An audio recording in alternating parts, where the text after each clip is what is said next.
Baik, Assalamualaikum warahmatullahi wabarakatuh.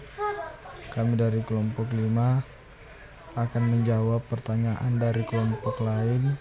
Baik, di sini saya akan menjawab pertanyaan dari saudara Sinatul, yang dimana pertanyaannya, apa saja kebijakan fiskal dan kebijakan moneter di negara Malaysia, dan langkah apa yang diambil pemerintah, misalnya Malaysia, untuk memastikan kebijakan fiskal dan moneter saling mendukung dalam menghadapi tantangan ekonomi global. Kebijakan fiskal Malaysia. Pengeluaran pemerintah berfokus pada pendidikan, infrastruktur, dan kesejahteraan sosial. Subsidi dan insentif. Subsidi bahan bakar dan insentif bagi strategi industri. Reformasi pajak. Penerapan SST untuk meningkatkan pendapatan negara. Kebijakan moneter di Malaysia. Yang pengaturan suku bunga. Mengelola OPR untuk mengendalikan inflasi dan mendorong investasi. Mungkin itu saja yang bisa saya sampaikan, kurang dan lebihnya mohon dimaafkan. Assalamualaikum warahmatullahi wabarakatuh.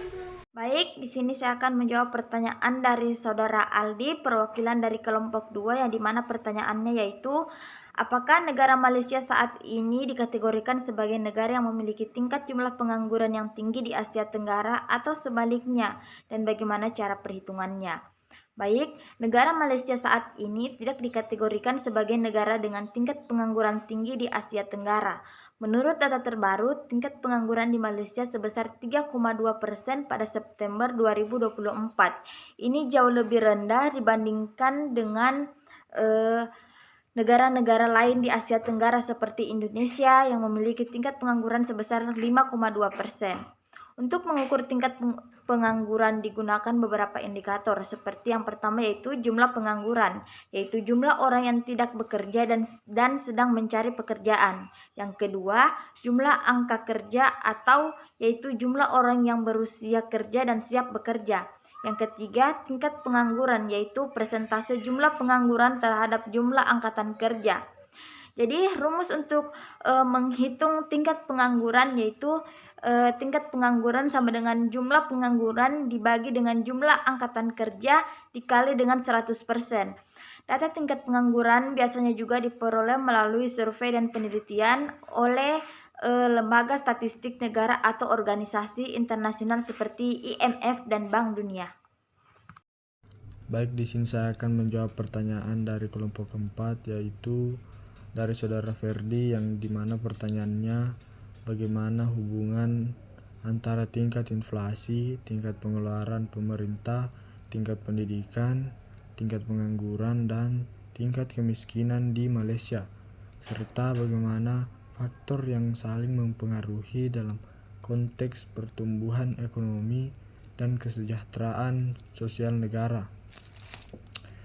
Hubungan antara tingkat inflasi, pengeluaran pemerintah, pendidikan, kemiskinan terkait dalam mempengaruhi pertumbuhan ekonomi dan kesejahteraan sosial di Malaysia.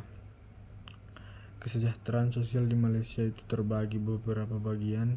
Yang pertama, inflasi yang terkendali mendorong investasi dan konsumsi, tetapi inflasi tinggi mengurangi daya beli miskin dan meningkatkan kemiskinan masyarakat.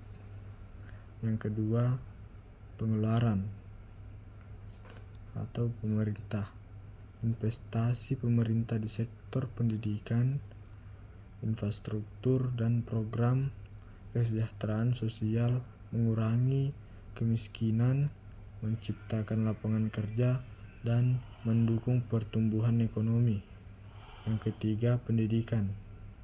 Pendidikan yang baik meningkatkan keterampilan tenaga kerja, menurunkan kemiskinan, dan memutus siklus kemiskinan. Yang keempat, pengangguran. Pengangguran tinggi, kemiskinan, menurunkan daya beli, dan menghambat pertumbuhan ekonomi. Mungkin itu saja yang bisa saya sampaikan, kurang dan lebihnya mohon dimaafkan. Assalamualaikum warahmatullahi wabarakatuh.